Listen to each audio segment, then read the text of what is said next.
One of the most striking aspects of highly intelligent and emotionally aware individuals is a quiet but persistent form of exhaustion. It is not the kind that comes from physical effort or overwork, but from an overactive mind that rarely slows down. Their thoughts continuously revisit past conversations, analyzing what was said, what was meant, and what could have been said differently. At the same time, their mind projects forward, imagining countless possible scenarios and outcomes, often driven by an endless stream of what-if questions.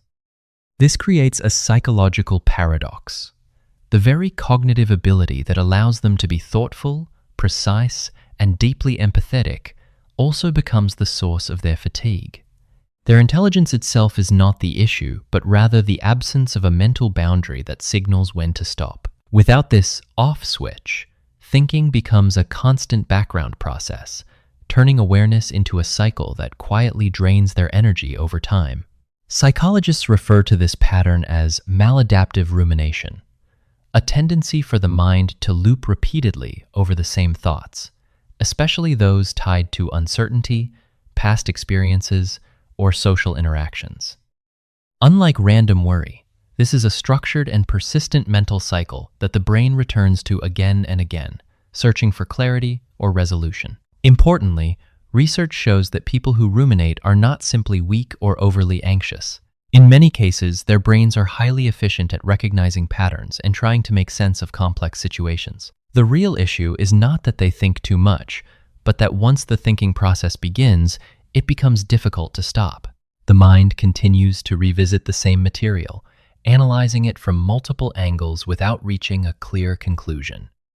This inability to disengage turns what could be useful reflection into a repetitive and mentally draining loop. From a neurological perspective, overthinking is closely linked to heightened activity in specific brain systems, particularly the prefrontal cortex. This region is responsible for planning, analysis, decision-making, and self-reflection, and in overthinkers, it tends to remain highly active even when there is no immediate task to solve. At the same time, the brain's default mode network, which operates in the background, continuously generates internal dialogue, replaying memories and imagining future scenarios. Together, these systems create a mind that feels constantly online, always reviewing, predicting, and simulating possibilities. Even during moments that are meant for rest, the brain does not fully disengage. Instead of slowing down, it continues processing information beneath the surface. This ongoing mental activity makes it difficult for overthinkers to truly relax, as their thoughts keep pulling them back into analysis, preventing a clear sense of mental stillness. For many individuals, overthinking does not suddenly appear in adulthood, but develops gradually during early life as a response to their environment. Growing up in situations where emotions were unpredictable or consequences felt inconsistent can shape how the brain learns to operate. In such environments, the mind begins to anticipate everything, constantly scanning for patterns and possible outcomes.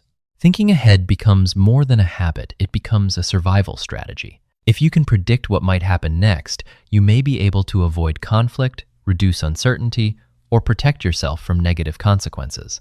Over time, this pattern becomes deeply ingrained in the nervous system, turning constant mental activity into a default state. Seen from this perspective, overthinking is not a flaw or weakness, but an adaptation.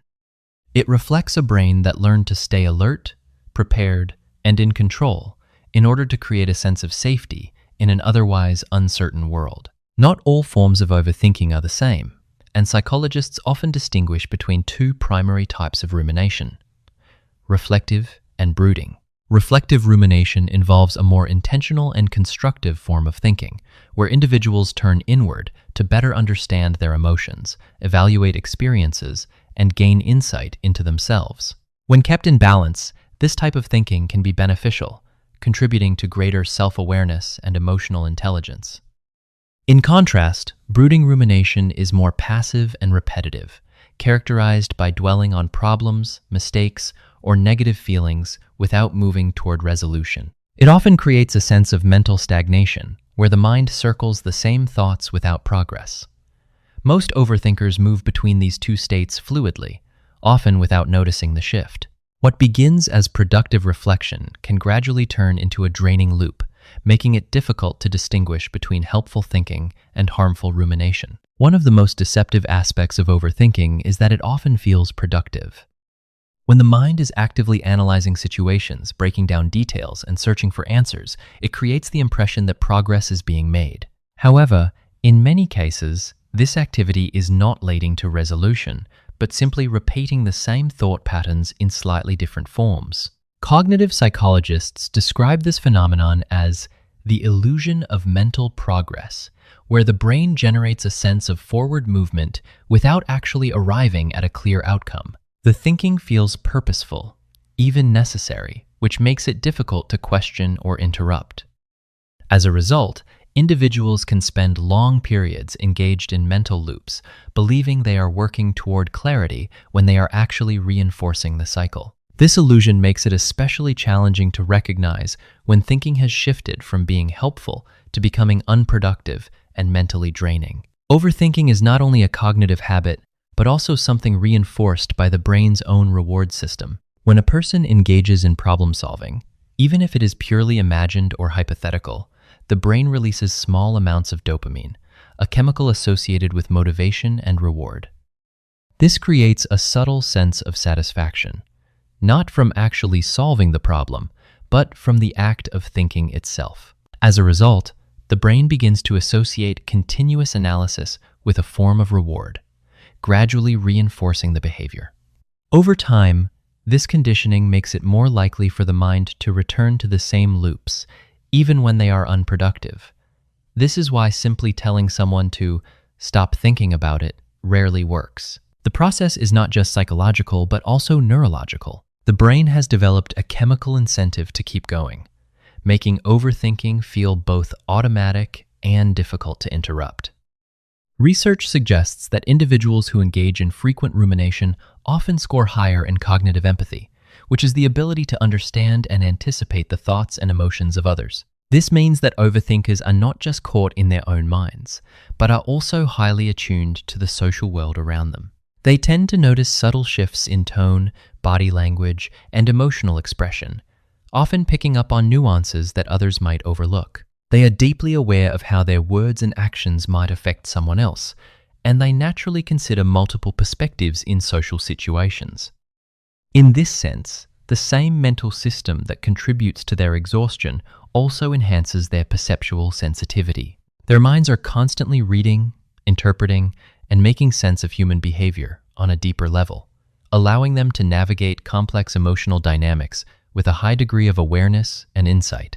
Overthinkers often live in a quiet but persistent tension between perception and resolution. Their minds are highly attuned to detail, allowing them to notice subtle cues, multiple possibilities, and complex emotional dynamics that others might easily miss. However, this heightened awareness does not always lead to clarity. Instead, it often introduces more variables into their thinking, making it harder to arrive at firm conclusions or decisions. The more they analyze a situation, the more layers and perspectives they uncover, which can create a sense of uncertainty rather than understanding. This ongoing process keeps the mind in a state of continuous evaluation without closure. As a result, their cognitive system remains active for extended periods, trying to organize and make sense of the information it has gathered.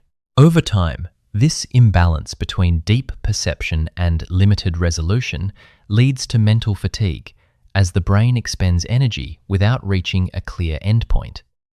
Modern psychological approaches suggest that the solution to overthinking is not to force the mind to stop, but to change the way individuals relate to their thoughts. Acceptance and commitment therapy, for example, introduces the concept of cognitive diffusion, which encourages people to observe their thoughts without becoming entangled in them. Instead of treating every thought as something that must be solved or acted upon, individuals learn to recognize thoughts as temporary mental events that come and go. This shift creates a sense of psychological distance, reducing the urgency and emotional weight attached to each thought. Over time, this allows the mind to slow down and rest more naturally. From this perspective, overthinking is not a flaw to eliminate, but a highly active cognitive system that developed for a reason. The goal is not to silence it, but to gently retrain it to feel safe enough to disengage.